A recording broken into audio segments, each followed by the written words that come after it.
ان الذين يكفرون بآيات الله ويقتلون النبيين بغير حق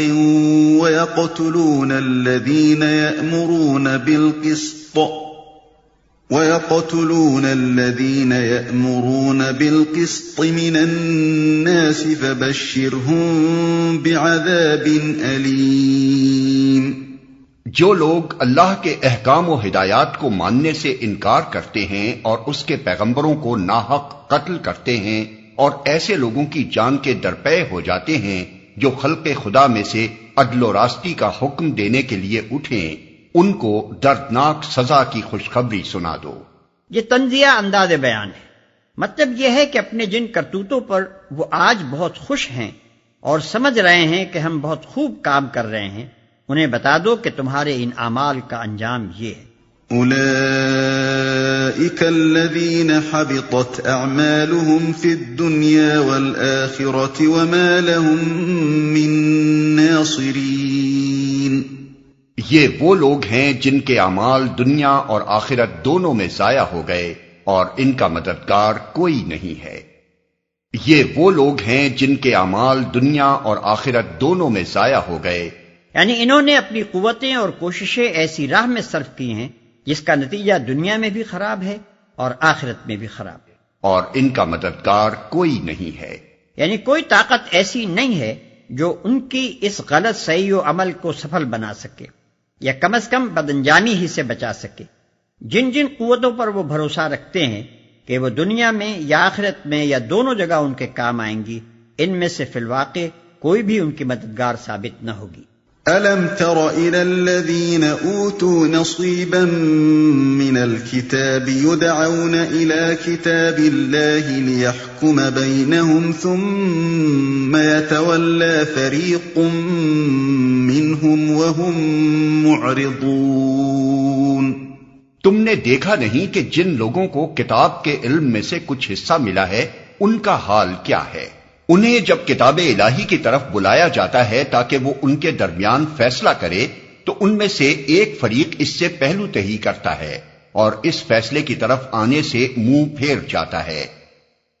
انہیں جب کتاب الہی کی طرف بلایا جاتا ہے تاکہ وہ ان کے درمیان فیصلہ کرے،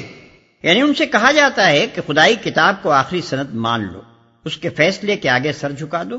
اور جو کچھ اس کی روح سے حق ثابت ہو اسے حق، اور جو اس کی روح سے باطل ثابت ہو اسے باطل تسلیم کر لو۔ واضح رہے کہ اس مقام پر خدا کی کتاب سے مراد تورات و انجیل ہے، اور کتاب کے علم میں سے کچھ حصہ پانے والوں سے مراد یہود و نصارہ کے علماء ہیں۔ ذلك بأنهم قالوا لن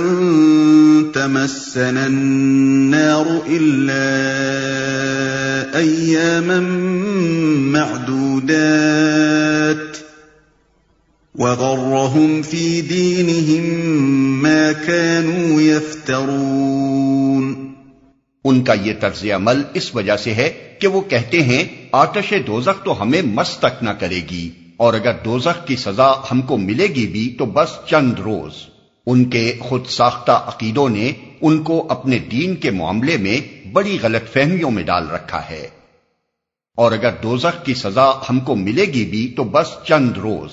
یعنی یہ لوگ اپنے آپ کو خدا کا چہیتا سمجھ بیٹھے ہیں، یہ اس خیال خام میں مبتلا ہیں کہ ہم خواہ کچھ کریں بہرحال جنت ہماری ہے، ہم اہل ایمان ہیں، ہم فلاں کی اولاد اور فلاں کی امت اور فلاں کے مرید اور فلاں کے دامن گرفتار ہیں، بھلا دوزخ کی کیا مجال کہ ہمیں چھو جائے؟ اور بالفرض اگر ہم دوزخ میں ڈالے بھی گئے تو بس چند روز وہاں رکھے جائیں گے تاکہ گناہوں کی جو علائش لگ گئی ہے وہ صاف ہو جائے، پھر سیدھے جنت میں پہنچا دیے جائیں گے۔ اسی قسم کے خیالات نے ان کو اتنا جری و بے باک بنا دیا ہے کہ وہ سخت سے سخت جرائم کا ارتکاب کر جاتے ہیں، بدترین گناہوں کے مرتکب ہوتے ہیں، کھلم کھلا حق سے انحراف کرتے ہیں، اور ذرا خدا کا خوف ان کے دل میں نہیں آتا۔ فَكَيْفَ إِذَا جَمَعْنَاهُمْ لِيَوْمٍ لَا رَيْبَ فِيهِ وَوُفِّيَتْ كُلُّ نَفْسٍ مَا كَسَبَتْ وَهُمْ لَا يُظْلَمُونَ۔ مگر کیا بنے گی ان پر جب ہم انہیں اس روز جمع کریں گے جس کا آنا یقینی ہے؟ اس روز ہر شخص کو اس کی کمائی کا بدلہ پورا پورا دے دیا جائے گا اور کسی پر ظلم نہ ہوگا۔ قل اللهم مالك الملك تؤتي الملك من تشاء وتنزع الملك ممن تشاء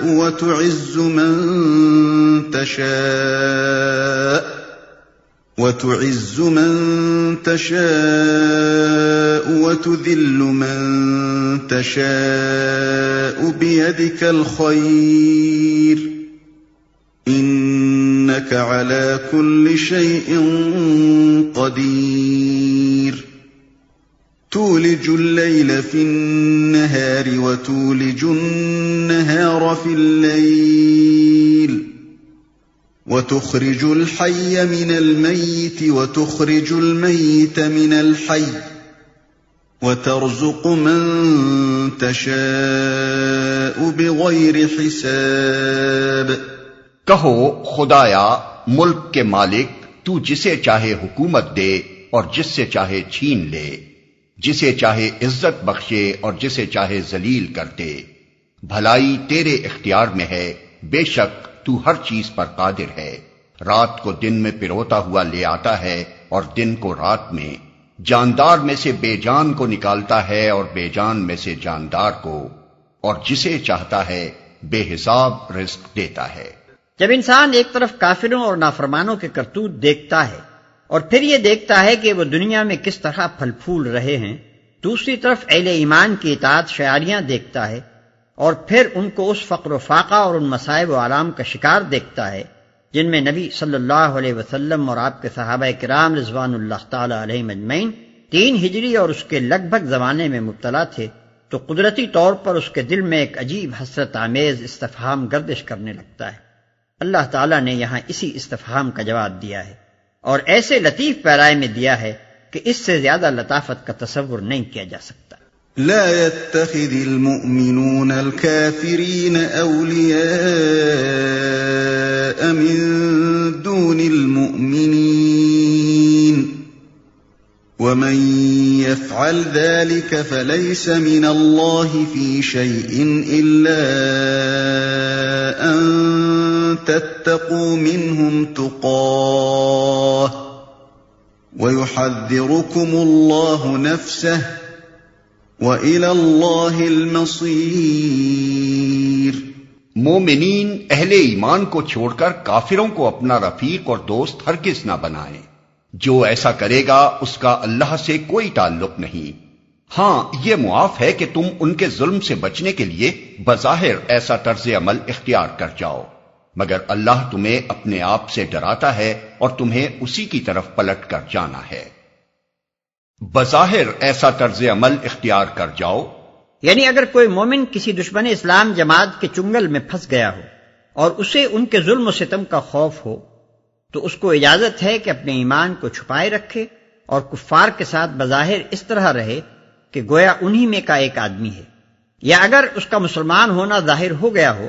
تو اپنی جان بچانے کے لیے وہ کفار کے ساتھ دوستانہ رویے کا اظہار کر سکتا ہے،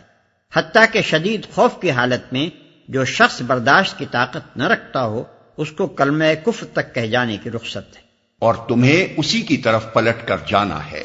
یعنی کہیں انسانوں کا خوف تم پر اتنا نہ چھا جائے کہ خدا کا خوف دل سے نکل جائے۔ انسان حد سے حد تمہاری دنیا بگاڑ سکتے ہیں، مگر خدا تمہیں ہمیشگی کا عذاب دے سکتا ہے، لہذا اپنے بچاؤ کے لیے اگر بدرجہ مجبوری کبھی کفار کے ساتھ تقیہ کرنا پڑے تو وہ بس اس حد تک ہونا چاہیے کہ اسلام کے مشن اور اسلامی جماعت کے مفاد اور کسی مسلمان کی جان و مال کو نقصان پہنچائے بغیر تم اپنی جان و مال کا تحفظ کر لو، لیکن خبردار کفر اور کفار کی کوئی ایسی خدمت تمہارے ہاتھوں انجام نہ ہونے پائے جس سے اسلام کے مقابلے میں کفر کو فروغ حاصل ہونے اور مسلمانوں پر کفار کے غالب آ جانے کا امکان ہو۔ خوب سمجھ لو کہ اگر اپنے آپ کو بچانے کے لیے تم نے اللہ کے دین کو یا اہل ایمان کی جماعت کو یا کسی ایک فرد مومن کو بھی نقصان پہنچایا یا خدا کے باغیوں کی کوئی حقیقی خدمت انجام دی تو اللہ کے محاسبے سے ہرگز نہ بچ سکو گے، جانا تم کو بہرحال اسی کے پاس ہے۔ قل ان تخفوا ما في صدوركم او تبدوه يعلمه الله ويعلم ما في السماوات وما في الارض واللہ علی کل شیء قدیر۔ اے نبی، لوگوں کو خبردار کر دو کہ تمہارے دلوں میں جو کچھ ہے اسے خواہ تم چھپاؤ یا ظاہر کرو، اللہ بہرحال اسے جانتا ہے۔ زمین و آسمان کی کوئی چیز اس کے علم سے باہر نہیں ہے، اور اس کا اقتدار ہر چیز پر حاوی ہے۔ یوم تجد کل نفس ما عملت من خیر محضرا وما عملت من سوء تود لو ان بینها وبینه